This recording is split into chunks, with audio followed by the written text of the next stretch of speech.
Good morning, students. Welcome back to the chapter Towns, Artisans and Merchant. In the previous video, we have already discussed about small towns, administrative towns, pilgrimage centers, pilgrimage centers and port towns. In this video, we will discuss about traders and artisans. So let's start with the traders. What do you mean by traders? Traders mean a person who buys and sells things, especially goods in market. Okay, so traders work both as individual and in groups. They were highly organized and spread all over the subcontinent.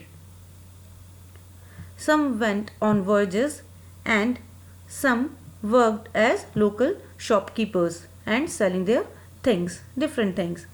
Now there are two type of traders, shroffs or banjaras. What do you mean by shroffs? Shroffs means important group of traders or high financiers. They had a very efficient system of financing due to which money reached from one part of the subcontinent to another quite easily. And banjaras, what do you mean by banjaras? A trading community was skilled in transporting goods in large quantity. So two types of traders. First one is shroffs, means financiers, and banjaras means community who transport goods from one place to another. Now in India, trading community was made up of different caste and religion.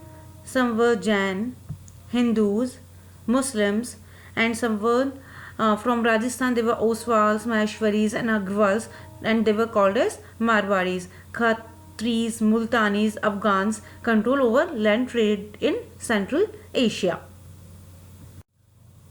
And the richest business communities like Chetis on the Coromandel coast and Muslim merchants of Malabar, they used to enjoy both wealth and power.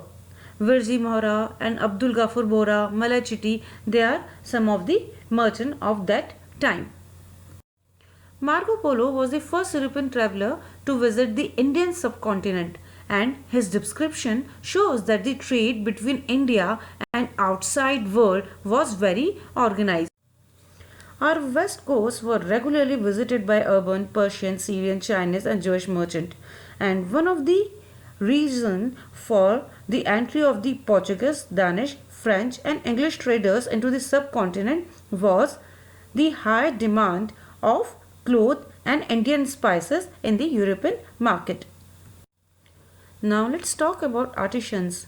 Who are artisans? A person who makes things skillfully, especially with his or her hands. In village, peasants work as artisans when they are unable to produce much from their land.